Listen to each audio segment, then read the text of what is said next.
Hello, ninth grade science. I'm going to just have this quick video, especially for those that were not able to be here during the lab. So hopefully they have an idea of what was going on and can collect data from someone else's lab table. And then also just because I'm going to be gone on Tuesday, this can be utilized for my second and eighth hour classes, or anyone that needs to um, just kind of get a little quick refresher for the lab report part of this experiment. So the experiment you did was over Newton's second law. We're looking how mass affected force. We're looking how acceleration affected our force. So within your lab report, the first thing you should have is your title page. So in the middle of the title page should be a title of the lab. You choose what title you want. It should be relevant to Newton's second law. And then at the bottom, so if this is your first sheet of paper in your Google Doc, you're going to go ahead and put it in a Google Doc, and you'll have your name, date, and class at the bottom. There's a spot where you can submit this for Monday, Thursday. So for your Monday class, if I have you on Monday and Thursday, so first and seventh hour, your lab report is due Thursday. And if you're in the second and eighth hour classes, your lab report is due Friday. So the first page in Google Docs is a title page all by itself. The next pages, not each section has to be its own page, but you can certainly make it its own page if you want. The first thing you need is the introduction. This is going to be background information, kind of about the science behind why Newton's second law works, some of the things that you'd expect to find. You should probably include the equation that you're using to find force as well in this part of the lab experiment. After that, you need a section. Go ahead. You can just label in bold the word procedure and then type out your procedure, just step by step what you did. Be as specific as possible, as much detail. It might seem a little silly, but include everything you can think of, from how you arrange the ramp, the ruler, the setup. If you want to include a picture diagram in your procedure, that is fine. If that's helpful for explaining, you can certainly do that. After the procedure section, you're going to have the results. So results, this is just all you have to put for results is your lab table that you made. Okay, so where you put that information, filled out your chart, just add that into a table in your Google Doc. The last thing are the calculations and conclusions. So for calculations, all you need to do is calculate force for each trial that you ran.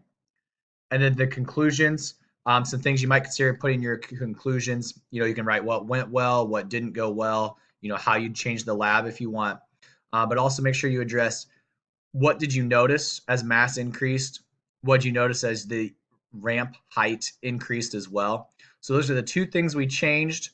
So just talk about that, as well as what went well, didn't go well, anything else you see is necessary in your conclusions. I know this is our first lab report, so I'm going to offer a little flexibility on expectations, and then hopefully we'll get a better idea as we go. For those that did not get a chance to see the calculations, or maybe the calculations were a little bit of a struggle. So to do the calculations, we need to calculate force. So our force is our mass times our acceleration. For mass, we're using the mass of the cart. So sometimes that's when the cart was empty. Sometimes it was when it had the blocks. So for each trial, you have the mass written down. That's what you're going to use for mass. Our acceleration, for most of the trials, are probably a little different. So to find acceleration, we have to go to velocity. So remember, our change in velocity divided by time tells us acceleration. So we're taking our final velocity minus our starting velocity divided by time. Don't forget that our starting velocity, so our VI over here, was 0, because that's when we first had it set on the ramp. So when we first put the car down, it wasn't moving. And when you let go at the bottom of the ramp, that's going to tell us our final velocity. So as you see here, our final velocity, we're taking the distance the car traveled, and we're going to divide it by how long it took, our time. The distance that our car traveled is 1 meter. We always set the car 1 meter from the bottom of the ramp. So our distance never changed, but our time should change. So every time our time changed, our velocity changed, which caused our acceleration to change, which caused our force to change. So a lot of it depended on how far or how quickly it moved down the ramp. For anyone that was not here, this was kind of the setup we had. We have a We had a long ramp set up on our textbook. Sometimes we used one textbook, two textbooks, three textbooks, just depending on which trial we were using. We put a motion cart at the 1 meter mark and we let it roll down into a cup of water. And we saw how far, so we have our ruler down here, how far the water cup slid. Okay, so we're just seeing how much force the cart hit the water cup with each time. So to calculate that force, we're to calculate acceleration and then the mass of the cart. So hopefully this is helpful for anyone that needs this. Hope it goes well. And just email me or ask me in class with any questions you may have.